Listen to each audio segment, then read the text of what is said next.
This week's Parshat Kedoshim, starts with the famous pasuk, "Vaydaber Hashem el Moshe lemor, daber el kol adat bnei Yisrael v'amarta lehem Kedoshim tiyu ki kadosh ani Hashem Elokechem."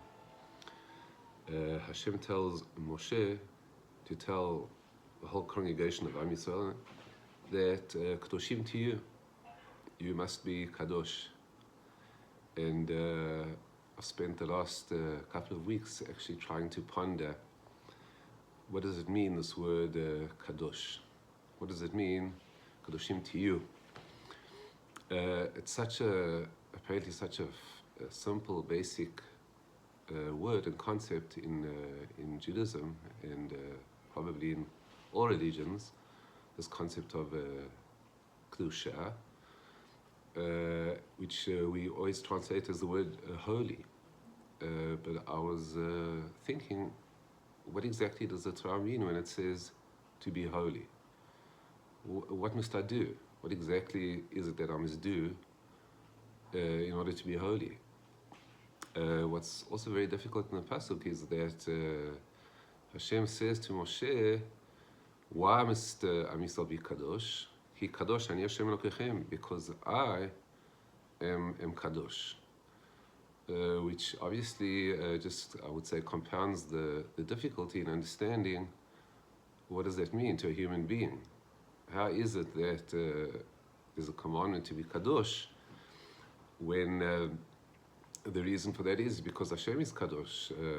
Hashem is something completely unrelatable in human ways, in human contexts, and how do we sort of bridge that gap of our behavior of doing a certain thing because we have this similarity, or there is the similarity between us and Hashem? And I've been looking around in many places regarding this question, and in my search, I thought to look in the book Orot HaKodesh of Rav Kook. Rav Kook had a Talmud, the Nazir, of David HaKohen, who compiled a set of books called Orot HaKodesh, which is basically a compilation of various pieces that Rav Kook wrote. And I was interested to see if there was a definition of what does it mean to Kedusha. What is Kedusha? What is this holiness? And interestingly enough, in the introduction to the Sefer, where the Nazir explains why he calls the book Orot HaKodesh, so he starts off by saying that Kodesh is Hayesod HaRishon. That's the first fundamental thing, Harashi, the main thing. And Orot is obviously what he's going to, by writing these collections of Rav Kook and compiling them, he's going to let this Kedusha shine with light. But then he says, he goes into the question as what is Kodesh, what is Kedusha? And he says that when he was editing the book, at the beginning, he actually asked Rav Kook, what exactly is the definition of Kedusha?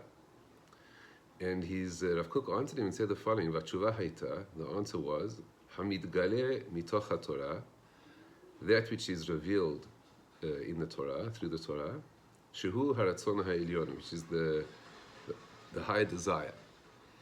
And then again, so he asked Rav Kook, what is Kedusha? And Rav Kook answered that it's that which is revealed through the Torah, which is the highest desire.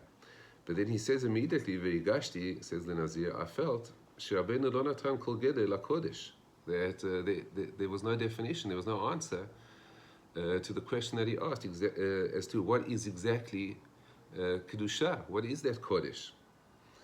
But all Rav Kook was saying is that Ki'im HaKodesh Hamid Galeh Ba'Kedusha, because all Rav Kook was basically saying is that the Kodesh is that what is revealed in the Kedusha. And obviously it's very difficult to try and explain a word using the same word without defining what exactly that is. And so that leaves us basically with the question that I asked at the beginning, what exactly is this concept of Kedusha? What does it mean, Kedoshim to you? And all the commentaries on this week's Parsha, on Parshat Kedoshim, they all went into this question. I'm not going to go through all the commentaries right now, but Rashi, well-known Rashi, on this pasuk says, Kedoshim Tiyu, says Rashi, Havu prushim mina arayot umina avera. One must separate themselves from improper sexual behavior and from sin. And apparently what many people understood in Rashi was that the word Kedoshim Tiyu means prushim Tiyu. You must be separated. One has to separate themselves. Specifically over here regarding improper sexual behavior.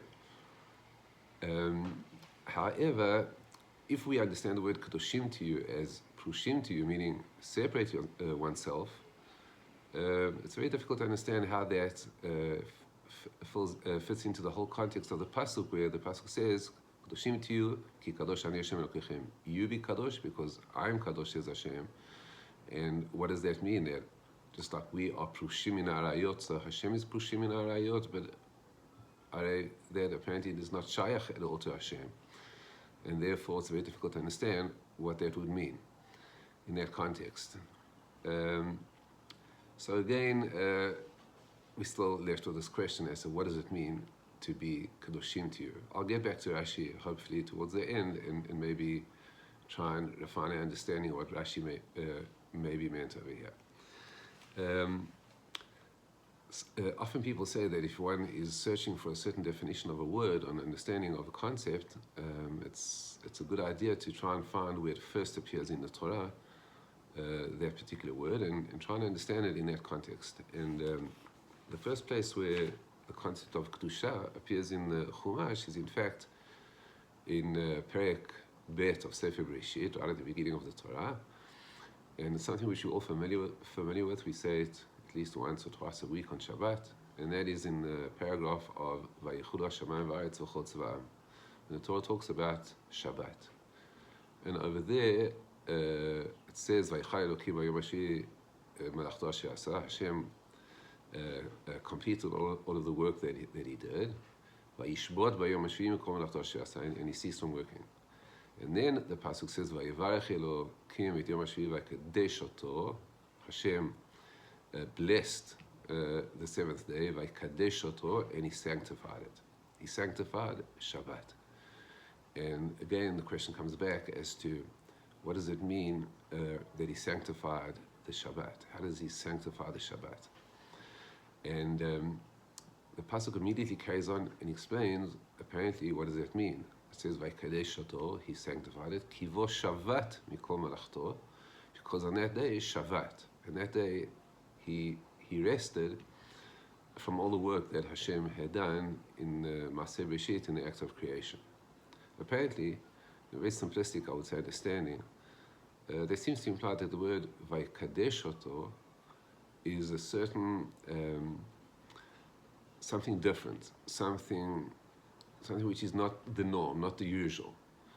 And that's why the seventh day, or Shabbat, is special and different from all the other days, because all the other days are Yemei Bri'ah, Yemei Maaseh, days of action, of doing, of creation, whereas Shabbat mikol melachto, he ceased from all of that, and therefore Vaykadesh oto, that's what sanctified Shabbat. Rashi as well explains over there on the pasuk in Bereshit, Vaykadesh oto, is that there was no man on Shabbat either, which apparently would seem to mean that a certain understanding of the word of Kedusha, of Lekadesh, is something to be different. And it would seem that that's quite a good explanation in a lot of contexts of the word Kedusha, because the word Kedusha is a very common word in the Chumash, and it's used in many different contexts. For example, we talked about Kodshim, when a person eats Kodshim, which are sacrifices, things which belong to the Beit HaMikdash, which is another thing which has the word Kedusha. And I think in a lot of, or like let's say for example the Nazir is called Kadoshu Lelokav, that he's also Kadosh. Apparently what's common to all of these cases and all of these things is that there are things which are different. They are not the norm, not the usual.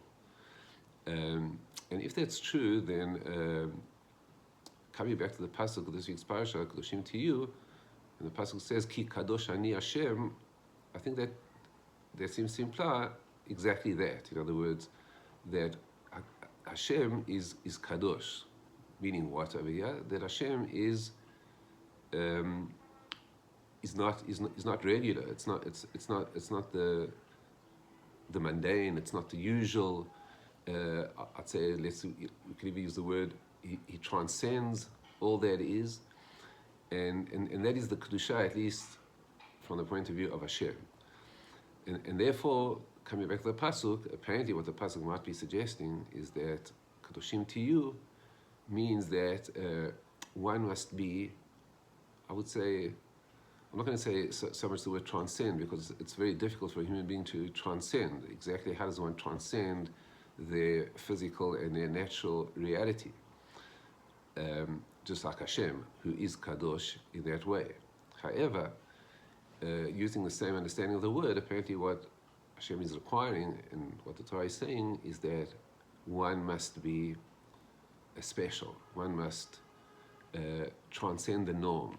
One must act in a very special way. You can see how difficult it is for me to find exactly the word that would define it. But in any event, it would seem to be that that's what it means. The question though is, like I often ask my students, what is the nafka mina? In other words, so what do I have to do? Exactly what do I have to do? If I have to do all the mitzvot, I have to do the things that I do. So how do I also have to be kadosh? And apparently the answer to that question is simply by doing the mitzvot, and by not doing all the averot. By doing the mitzvot and not doing all the averot, then one actually exhibits Kedusha, a certain uniqueness, a certain a certain special quality of behavior, which is not the norm. I think maybe going back to what Rashi said at the beginning, when Rashi says Hevu Prushim in Arayot, I don't think it necessarily means that Rashi is saying that the word Kedoshim to you means to separate oneself. Rashi is saying, how does one exhibit Kedusha? How does one actually be Kadosh? By being Prushim min Arayot min Avera. If one is Parush min Averot min Avera, min Arayot min Avera, then one exhibits Kedusha. Then that will be evident that a person has Kedusha. And that's a result of being Prushim min Arayot min Avera. Not that the word Prushim is actually the meaning of the word Kedoshim. So at the end of the day, the word Kedoshim to you is basically explaining or showing what is the consequence of a certain behavior. The consequence of a certain behavior is this concept of Kedusha, of uniqueness, of specialness. I think I'll end with going back to the book Orot HaKodesh of Rav Kook, with another brief part of the introduction that the Nazir wrote to the Sefer. The Nazir writes that he was in Basel in Switzerland when he heard that Rav Kook was close by in the area in Europe, so probably somewhere in Switzerland, and he was very eager to meet him. Apparently he had never met him before, and he had heard of him, and he wanted to meet him. And he says the following. He says, while I was learning philosophy, and I was full of thirst and a desire for truth, especially for the truth of Emet HaYisraelit, of Am Yisrael, so he heard this rumor that Rav Kook was close by, and he sent a letter requesting to meet him. And after he got a reply, he actually set out to go and meet Rav Kook. And then he says that after he went, in other words, he went to the mikveh in the Rhine River, and he had the book Sharei Kedusha, which is a famous book of Kabbalah, full of anticipation to meet Rav Kook. So he went to meet Rav Kook, and he says on Erev Rosh Chodesh Elul, he came there, and he found him busy learning halacha with his son. And he listened to their conversation, and the conversation started going off on a tangent, discussing Greek wisdom and literature. And the Nazir says that he overheard the conversation, and it really didn't sort of suffice him. In other words, he wasn't overly impressed by what he had heard, as he himself had learned what they were talking about from the original sources themselves. In other words, he actually academically was learning philosophy, and he was very well versed in philosophy. And Rav Kook's discussion with his son about philosophy didn't really impress him that much. Anyway, he says that he decided to stay over that night and to sleep over. And he says that while he was lying down in bed, and he was really not really falling asleep, and he felt that the future of his whole life was basically at stake, exactly what to do and where to go. He says early in the morning he could hear steps going back and forth. He could hear someone saying Birchot HaShachar, someone saying Tfilat HaAkedah, which is the Parsha of the Akedat Yitzchak in the Siddur in the morning, with song and a beautiful tune, something which he had never heard before, something from ancient times. And he heard the words of the tefillah that come after the Parsha of the Akedah, and he says, and I listened. And while I was listening, I turned into someone else.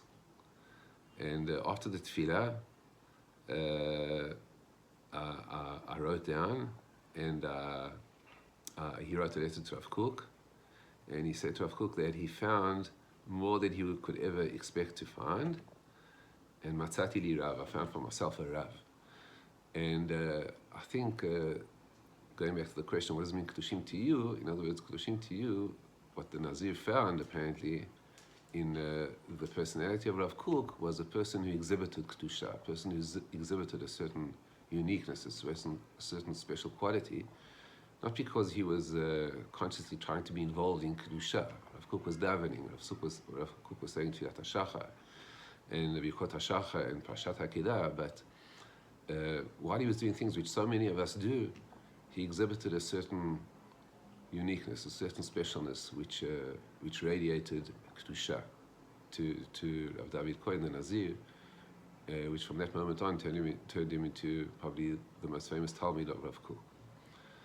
And so, even though we haven't really defined the word exactly, because like we said in the beginning, it's really undefinable. Kedusha is Kedusha. But if we work at it hard, we can hopefully at least manifest to a certain degree this concept of Kedusha.